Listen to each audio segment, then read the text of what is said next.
जी हाँ dear students, आज के इस वीडियो लेसन में हम लोग डिस्कस करेंगे प्रोनाउन पर बेस्ड कुछ ऐसे क्वेश्चंस जो एग्जाम में पूछे जाते हैं जिनके बारे में हमको नहीं पता है। आज के इस वीडियो लेसन में कुछ प्रोनाउन के ऐसे स्पेसिफिक रूल्स में बताने वाला हूं जो आपको पता होने ही चाहिए अगर आप किसी एग्जाम्स की प्रिपरेशन कर रहे हो। तो आज ये भी बताऊंगा कि एग्जामिनर्स के फेवरेट क्वेश्चंस कौन से और वो किस तरीके के क्वेश्चंस आपसे एग्जाम में पूछते हैं। साथ ही लास्ट में आपको एक एक्सरसाइज भी दूंगा मैं सॉल्व करने को, वो एक्सरसाइज आपको सॉल्व करनी है क्योंकि उसके बिना ये पूरा सेशन अधूरा रहेगा। तो पूरे वीडियो को एंड तक देखते हुए लास्ट में दी गई एक्सरसाइज को जरूर सॉल्व करना है। तो हम लोग वीडियो को स्टार्ट करते हैं। Let's start the video. Dear students, यहाँ बोर्ड पर आप लोग देखिए, मैंने जितने भी रूल्स हैं स्पेसिफिक जिनका बहुत ज़्यादा यूज होता है उनको पूरा सिस्टमेटिक तरीके से लिख दिया है। साथ ही में यहाँ पर आपको सारा एक्सप्लेनेशन दूंगा उसके एग्जाम्पल्स के साथ में। तो हम लोग सबसे पहले रूल से स्टार्ट करते हैं। पहला रूल है, यदि दो या दो से ज़्यादा सब्जेक्ट आए तो हम उन्हें 2, 3, 1 के सीक्वेंस में अरेंज करते हैं। ये मैंने जो फर्स्ट पार्ट आपका प्रोनाउन पर बेस्ड जिसमें सभी जितने भी जो 11 टाइप्स प्रोनाउन के होते हैं जितने भी समझाए थे उसमें भी इस रूल को मैंने समझाया था कि आपको जब 2 या 2 से ज़्यादा सब्जेक्ट आते हैं तो उन्हें 2, 3, 1 के सीक्वेंस में अरेंज करना है। मतलब सबसे पहले आपको 2 मतलब सेकेंड पर्सन, उसके बाद में आएगा आपका थर्ड पर्सन और फिर आएगा आपका फर्स्ट पर्सन। मतलब जब भी आपके 2 या 2 से ज़्यादा सब्जेक्ट्स आ रहे हैं, जैसे आपने कहा मैं तुम और वह मार्केट जा रहे हैं, तो आपने कहा मैं तुम और वह मार्केट जा रहे हैं। इस वाक्य में आपने कहा मैं तुम और वह मार्केट जा रहे हैं। इसको जब आप इंग्लिश में कहेंगे तो आप कहेंगे सेकेंड पर्सन सबसे पहले मतलब आएगा आपका यू कॉमा, थर्ड पर्सन मतलब ही and I are going to market। ध्यान दीजिएगा थोड़ा सा। चलिए ये तो ये हो गया कि हमने you, he एंड I को लगा दिया। अब अगर मान लो इसमें पॉजिटिव आता है, पॉजिटिव आप अच्छे से समझते हैं, आपको एक बार मैं छोटा सा इंट्रोडक्शन देकर बता देता हूं कि पॉजिटिव होता क्या है। आप यहां पर देख लीजिए, ये एक सब्जेक्ट होता है, उसका ऑब्जेक्ट बनता है और उसका पॉजिटिव बनता है और उसका रिफ्लेक्सिव बनता है। तो ये 4 चीजें होती हैं एक सिचुएशन में। जैसे ये आई है, इसका ऑब्जेक्टिव केस मी होता है, पॉजेसिव जो होता है वो माय होता है और माइन होता है और रिफ्लेक्सिव होता है वो माई सेल्फ होता है। तो ये 4 सिचुएशन आपको याद रखनी है। आई, मी, माय एंड माइन। ये दो माय एंड माइन आपका पॉजेसिव होता है, रिफ्लेक्सिव जो होता है वो आपका माई सेल्फ होता है। Got it? ये आपका रिफ्लेक्सिव, ये आपका पॉजेसिव है, ठीक है, और ये ऑब्जेक्टिव केस है और ये आपका सब्जेक्टिव केस है। Got it? तो आपको जब 2 या 2 से ज्यादा सब्जेक्ट्स आ रहे हैं तो उनका पॉजिटिव क्या बनेगा। तो अगर आपके सेंटेंस में, ध्यान रखिएगा, अगर आपके सेंटेंस में एक भी फर्स्ट पर्सन है, गॉट इट, तो आपको उसका पॉजिटिव बनाना है। और मतलब कि अगर मैं कहूं कि मैं, तुम और वह अपना काम कर रहे हैं, अपना काम कर रहे हैं, तो अब ये जो वर्ड अपना है इसके लिए आपको यूज करना है और। आप कहेंगे you, he and I are doing our work. ये देखिए यह आया आपका और। अब मान लीजिए आपका सेंटेंस ऐसा है कि मैं नहीं है यहां पर, राम, तुम और वह अपना काम कर रहे हैं। अब राम, तुम और वह, गॉट इट, यहां पर आई नहीं है। तो ऐसी सिचुएशन में आप कहेंगे you, he and Ram are doing. अब देखिए आपको इसमें फर्स्ट पर्सन नहीं दिया है तो आपको सेकंड पर्सन को लेकर चलना है, तो इस अवर का हो जाएगा यूर। मतलब जब आपके सेंटेंस में फर्स्ट पर्सन होगा तो आपका पॉजिटिव और बनेगा, जब आपके सेंटेंस में फर्स्ट पर्सन नहीं है तो आपको सेकंड पर्सन को लेकर पॉजिटिव यूर बनाना है। और जब आपके सेंटेंस में तीनों जो है वो थर्ड पर्सन हो, मान लो राम, श्याम और वह अपना काम कर रहे हैं, तीनों क्या है, थर्ड पर्सन है, तो ऐसी सिचुएशन में उसका पॉजिटिव बनेगा आपका their, THEIR, their. Got it? ये छोटे छोटे रूल्स है जो आपको पता होने चाहिए क्योंकि एग्जाम में पूछ लिया जाता है फिल करने को और वहां पर हमसे बनता नहीं है, हम कंफ्यूज हो जाते हैं। ऐसी सिचुएशन में हमें एग्जैक्टली सही क्या फिल करना है हम कंफ्यूज हो जाते हैं, इसलिए इन चीजों को आप याद रखें, भूले नहीं। इसलिए मैं एक छोटा सा रूल यहां पर बता देता हूं। अगर आपके सेंटेंस में first person, second person, third person तीनों है तो पॉजिटिव और लगेगा। अगर आपके सेंटेंस में फर्स्ट पर्सन है और 2 थर्ड पर्सन है तो भी आपका और लगेगा। अगर आपके सेंटेंस में सेकंड पर्सन है और 2 थर्ड पर्सन है तो यूर लगेगा। और अगर आपके सेंटेंस में तीनों थर्ड पर्सन है तो आपका देयर लगेगा। कुछ इस तरीके के रूल आपको याद रखने हैं पॉजिटिव के बारे में, ये बिल्कुल आप लोग नोट करके लिख लें। अगर फर्स्ट पर्सन है, सेकंड पर्सन, थर्ड पर्सन है तो पॉजिटिव और लगेगा, राइट। अब इसी के बेसिस पर आपका रिफ्लेक्सिव भी लगता है, ठीक है। रिफ्लेक्सिव और मतलब और सेल्फ्स हो जाएगा, और का और सेल्फ्स, यूर का यूर सेल्फ्स और देयर का देमसेल्व्स। Got it. मतलब अगर आपको ये लगाते आ गया पॉजिटिव तो अपने आप ऑब्जेक्टिव भी लगा देंगे। लास्ट में मैं एक्सरसाइज भी आपको फिल करने के लिए दूंगा और आपको करेक्ट फिल करना है कि वहां आर लगेगा कि यूर लगेगा, देयर लगेगा। Got it. इसलिए वीडियो को आप पूरा एंड तक देखते रहे। चलिए अगले रूल पर मैं आपको ले चल रहा हूं। तो सब्जेक्ट में फर्स्ट पर्सन होने पर पॉजिटिव और लगता है, ये देखिए वही रूल है। अगर आपके सब्जेक्ट्स में दो या दो से ज्यादा सब्जेक्ट और उनमें एक भी आपका फर्स्ट पर्सन है तो आपको पॉजिटिव जो है वो क्या लगाना है, और लगाना है। ठीक है, ये मैं समझा चुका हूं ऑलरेडी।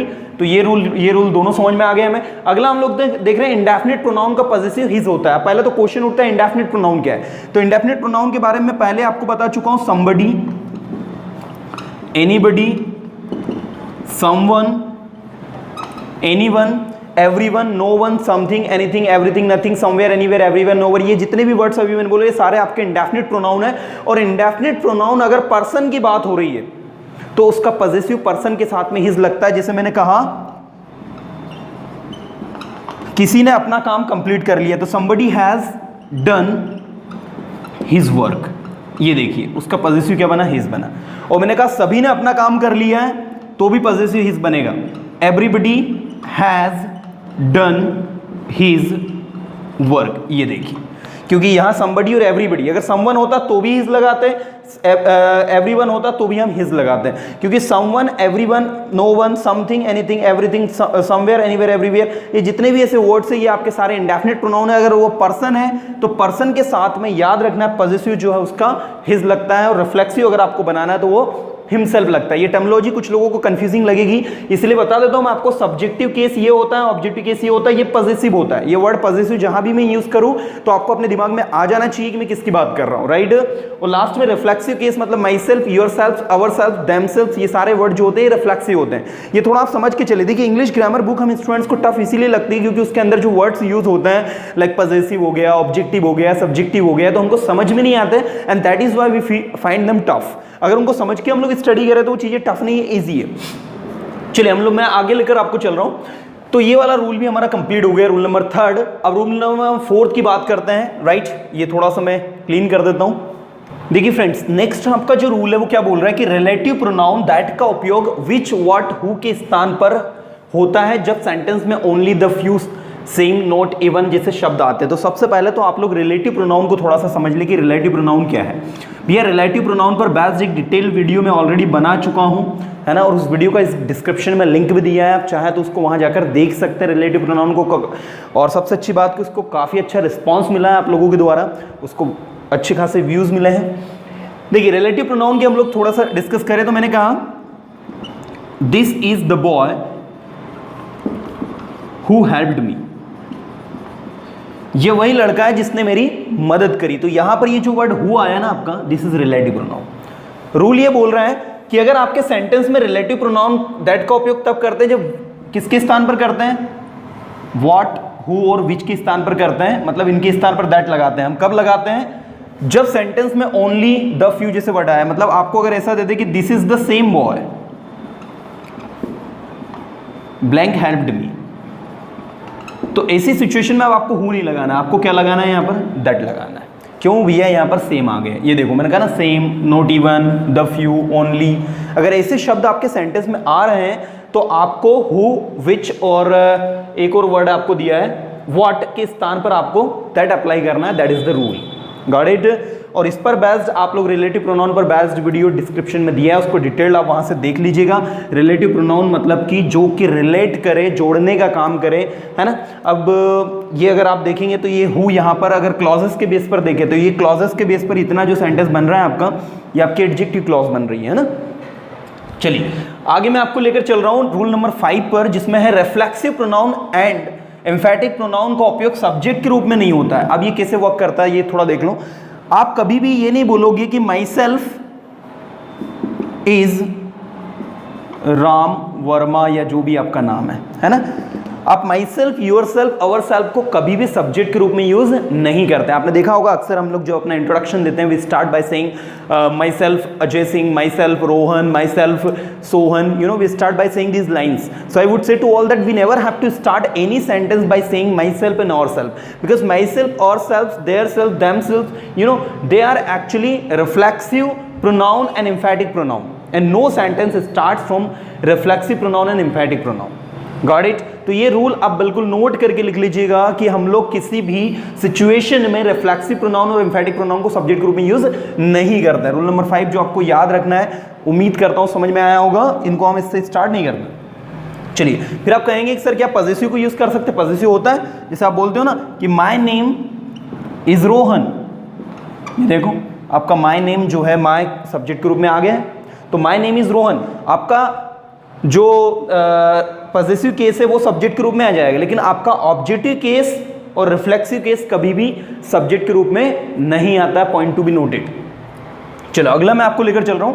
सब्जेक्ट जैसे कंपनी हो गया, कोई एनजीओ हो गया, कोई ऑर्गेनाइजेशन हो गया, कोई कमिटी हो गया, इनके साथ पॉजेसिव के रूप में हम इट्स का उपयोग करते हैं। पॉइंट टू बी नोटेड, ठीक है। जैसे मैंने कहा the NGO has change blank policies.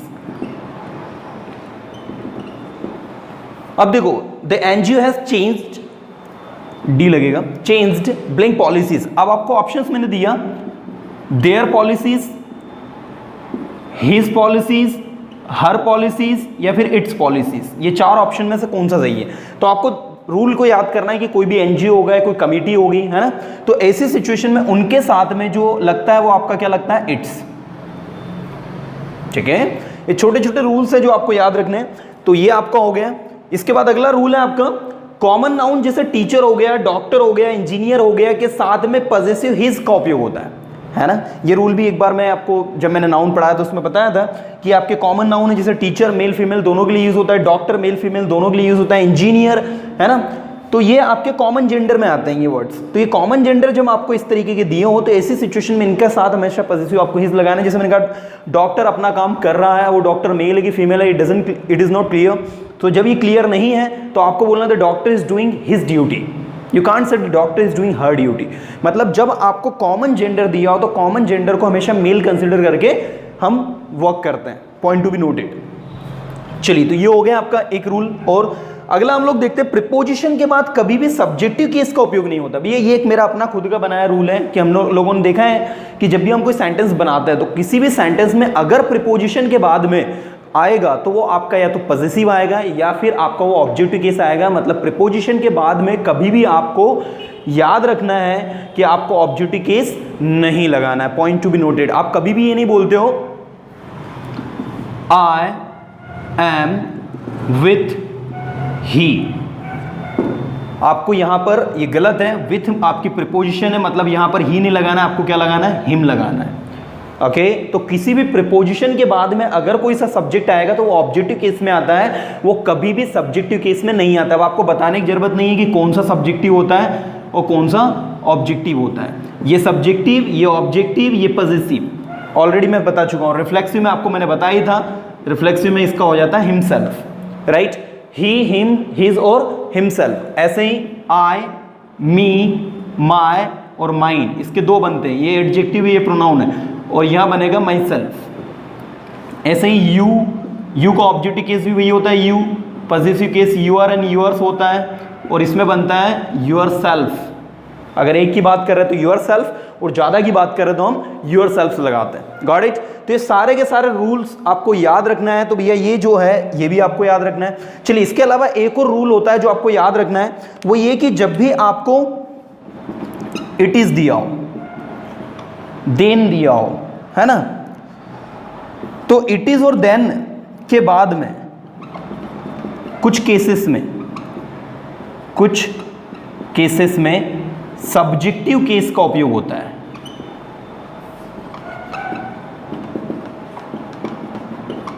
अब ये रूल मैंने इसमें लिखा नहीं था, आप नोट कर लीजिएगा इस रूल को। कैसे होता है सब्जेक्ट के रूप में? देखिए मैं एग्जांपल यहां पर देता हूं आपको। It is I who helped you, ये देखिए आपको यहाँ आई लिखना है, जबकि नियम अनुसार रूल क्या कहता है भैया ऑब्जेक्ट के रूप में आ रहा तो यहाँ पर क्या लिखना चाहिए, मी लिखना चाहिए, लेकिन ये एक्सेप्शन है, राइट। इसी तरीके से देखिए राम मुझसे ज्यादा अच्छा है, Ram is better than me नहीं बोलेंगे, आप आई बोलेंगे, ठीक है। Ram is better than I, you can't say Ram is better than me, आपको बोलना है Ram is better than I. तो ये देखो आपको रूल समझ में आ जाएगा कि इट इज के बाद में और देन के बाद में कुछ केसेस में सब्जेक्टिव केस का उपयोग होता है। सब्जेक्टिव केस मतलब किसका होगा, आई का, ही का, यू का, दे का, वी का, ये सब सब्जेक्टिव केस है ना। और देम क्या है, ऑब्जेक्टिव है, अस क्या है, ऑब्जेक्टिव है। Got it. देखो आप लोग किसी चीज को समझ के अच्छे से पढ़ेंगे तो अपने आप सारी चीजें आपको समझ में आती चली जाएंगी और आपको लगने लग जाएगी कि वाकई में इंग्लिश ग्रामर जितना हम लोग टफ मानते हैं उतनी टफ है नहीं, बहुत इजी और बहुत अच्छी चीजें। चलिए अब मैंने ये जितने भी रूल्स बताए इनके बेसिस पर मैं आपको कुछ क्वेश्चंस दे रहा हूं, उन सारे क्वेश्चंस को आपको आंसर करना है। लेट्स सी कि आप कितना करेक्ट उसको आंसर कर पाते हैं। Let's start. यस जी स्टूडेंट्स, यहाँ बोर्ड पर देखिए आप, ये कुछ एक्सरसाइज मैं आपके लिए लेकर आया हूँ।